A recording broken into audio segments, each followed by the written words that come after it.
Students, are you able to see the screen? Yes, ma'am. Yes, ma'am. Okay. If you have any problem regarding this chapter equality, you can ask me.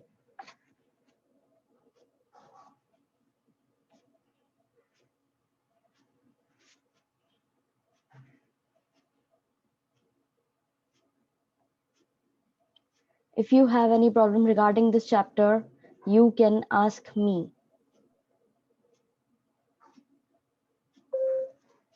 No, ma'am, no problem.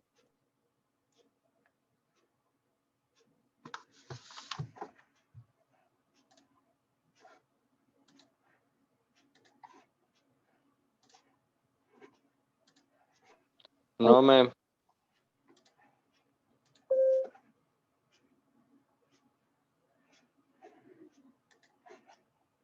Okay, so we'll discuss the takeaway points of this chapter. Equality refers that all human beings are equal in all aspects because they are equal by birth as a human being, and everybody should be equally educated, wealthy, and equal status in the society. यहाँ पर बोला जा रहा है कि equality का मतलब होता है कि सारे ही ह्यूमन बींग्स जो है वो इक्वल हैं, सारे ही जो इंसान है वो बराबर है, क्योंकि वो इक्वल है एज अ ह्यूमन बींग, क्योंकि वो जन्म से ही क्या है, एक ह्यूमन बींग है, तो वो इक्वल ही है। और हर किसी को हक है कि उसको इक्वल ही एजुकेशन भी मिले, वो इक्वली वेल्दी भी हो और इक्वल स्टेटस एंजॉय कर सके सोसाइटी यानी हमारे समाज में। But this is a negative aspect of equality because every person cannot be equal in all the spheres as human beings are created even equal by God. अब ये जो चीज है ये एक नेगेटिव एस्पेक्ट के साथ में भी आती है इक्वालिटी जो है, क्योंकि हर कोई व्यक्ति जो है वो इक्वल नहीं हो सकता, सारी जीवन की जितनी भी फील्ड्स है उसमें इक्वल ही नहीं हो सकता, क्योंकि भगवान ने तो उन सबको इक्वल बनाया है ह्यूमन बींग्स को, लेकिन ह्यूमन बींग्स क्या करते हैं, अपने हिसाब से चीजों को मोल्ड करते हुए चलते हैं। The human beings differ from each other in intelligence, height and physique also. अब human beings जो है वो भगवान के तौर पे तो human being के तौर पे बनाए गए हैं, इंसान के तौर पे बनाए गए हैं, लेकिन सबकी अपने अपने कुछ डिफरेंसेस होते हैं, जैसे कि अलग अलग लोग अलग अलग हिसाब से सोचते हैं, उसी हिसाब से उनका इंटेलिजेंस लेवल जो होता है वो भी डिफरेंट होता है, हाइट डिफरेंट होती है और फिजिक भी डिफरेंट होती है। Positive aspects of equality refers to give adequate opportunities to develop one's own potentialities and abolish special privileges to be given to some sections of society. Positive aspects जो दिए जाते हैं equality को लेकर के,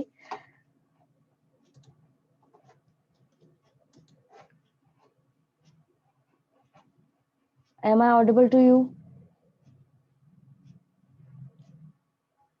If not, then please check your internet connections.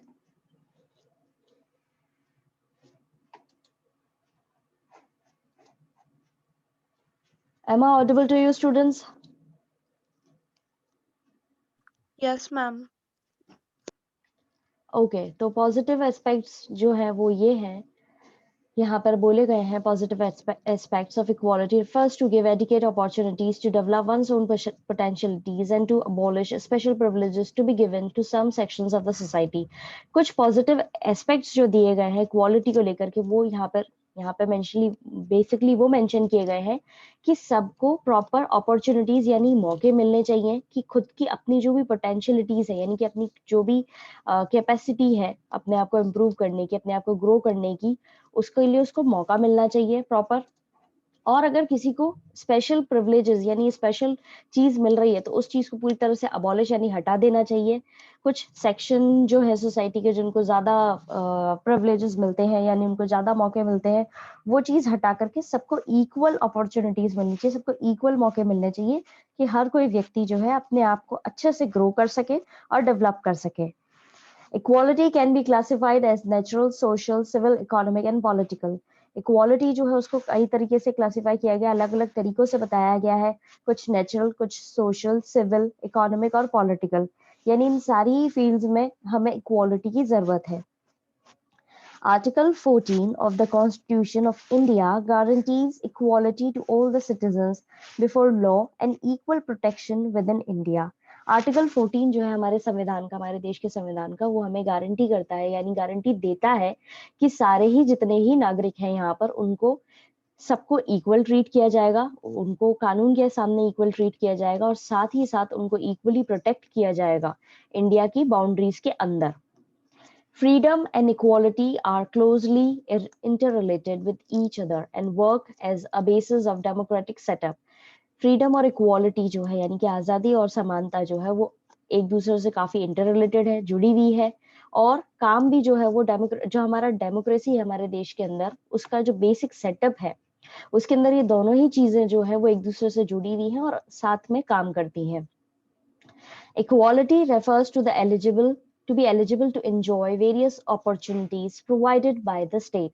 Equality का मतलब है कि हम उन जो भी हमें मौके मिल रहे हैं, अलग अलग अपॉर्चुनिटीज हमें जो प्रोवाइड करा रही है हमारी सरकार यानी हमारी स्टेट जो हमें प्रोवाइड करा रही है, उसको हम इक्वली एंजॉय कर सकें। और एक जो एज बना रखी है, प्रॉपर एक एलिजिबिलिटी होनी चाहिए कि हाँ हम इस देश के नागरिक होने चाहिए, तब हमें ये सारी राइट्स जो है हम उनको प्रॉपरली एंजॉय कर पाएंगे। तो अगर हम इस देश के नागरिक हैं तो हमें ये जितने भी मौके मिल रहे हैं उनको हम प्रॉपर एलिजिबल तरीके से एंजॉय कर पाएंगे।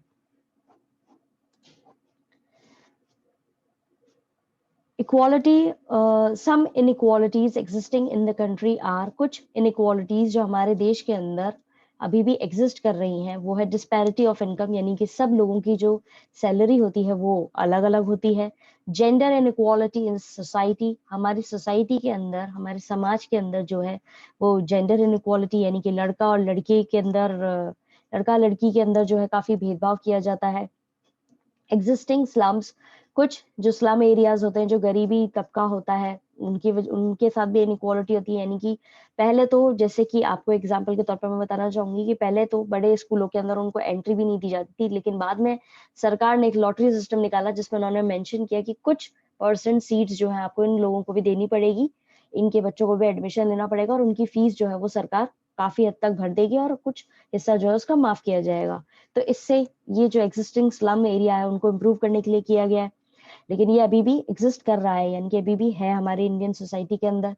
फिर फोर्थ पॉइंट है इनइक्वालिटी अमंग एजुकेशनल इंस्टीट्यूशंस, जो इन इक्वालिटी है हमारे एजुकेशनल इंस्टीट्यूशंस के अंदर वो भी एग्जिस्ट कर रही है। जैसे कि कुछ इंस्टीट्यूशंस जो है वो काफी हाई प्रिविलेज इंस्टीट्यूशन है, काफी हाई प्रोफाइल है और हर किसी को वहाँ पे प्रॉपर एंट्री नहीं मिलती है।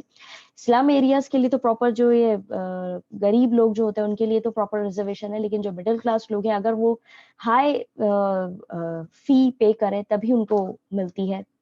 उसी तरीके से लेवल ऑफ डिस्ट्रीब्यूशन जो है वो अलग अलग है।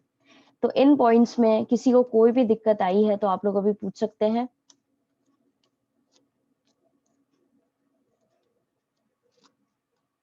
No, ma'am, it's clear.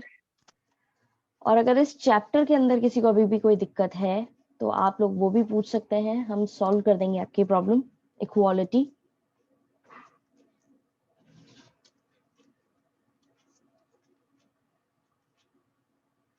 Abhijit, Anna, Divya, Nikhil and Ritik, if you have any problem regarding this chapter you can ask me.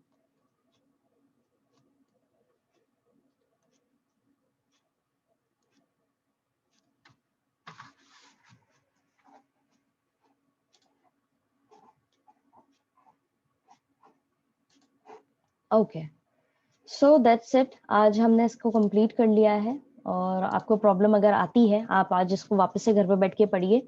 अगर फिर भी आपको कोई दिक्कत आती है तो आप उसे मार्क कर लीजिए और कल की क्लास में ऑफलाइन हम आपकी सारी प्रॉब्लम्स जो है वो सॉर्ट आउट कर देंगे। ठीक है।